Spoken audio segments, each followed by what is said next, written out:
We're live in Missoula, Montana, where Captain Bill Bird is responding to a call of a woman stranded in a river after her kayak tipped. So we're getting closer to the area where this female tipped over on this canoe and is stuck on this sandbar. Again, it's I don't know if she's upriver or downriver from where we're at right now, so I'm going to try to use. Dispatch was able to obtain some coordinates from her 911 call, so I'm going to try to utilize those coordinates to figure out if she's upriver or downriver. Fire is supposed to be on scene or going to be on scene shortly with some type of watercraft or a boat.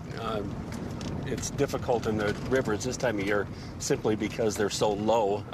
Traditional props, a prop-driven motor won't work. So water levels are low, temperatures are dropping, it's 37 degrees, and she thinks she can hear some type of animal, something she believes to be wolves that are howling out in the area. So we're getting close. I'm going to just pull over and see if I can grab some better coordinates while Josh and Zach continue to look down there.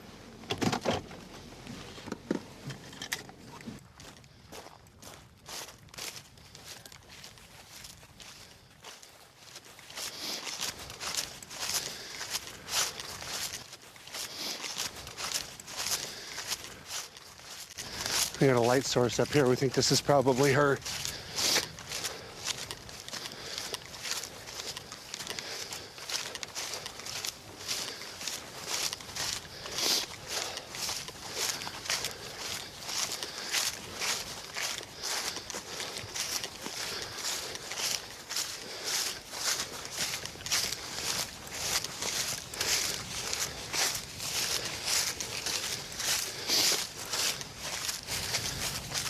This part of the river, I imagine, is going to end up being a lot deeper, where she would have walked out on her own. So we're definitely going to have to get a boat in here. You can feel just walking across those rocks how slippery they are, and even though the water's only a foot and a half deep, it's you can really get caught up under those rocks. That's kind of a silly thing to do, but we wanted to see if we can get in and find where she's at anyway.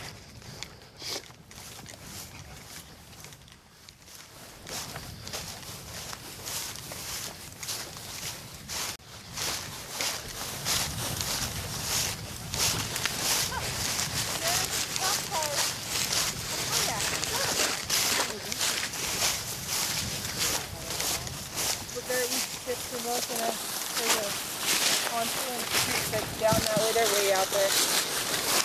We can brush the rock and then whoever has the empty property got a couple kayaks. On that other floor, probably like 300 meters or more.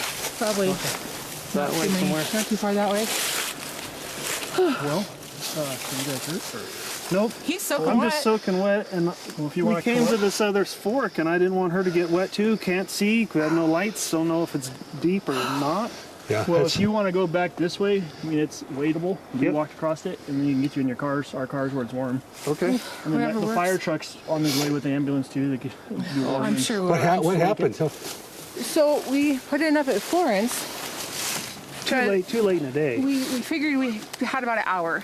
And we didn't figure it would take more than an hour to put it up at Florence and then come out at Lolo Lakes, that's where we live. So we figured we'd just give it a whirl, but we underestimated the curves and the fact that there's not much current, and we're paddling like mad.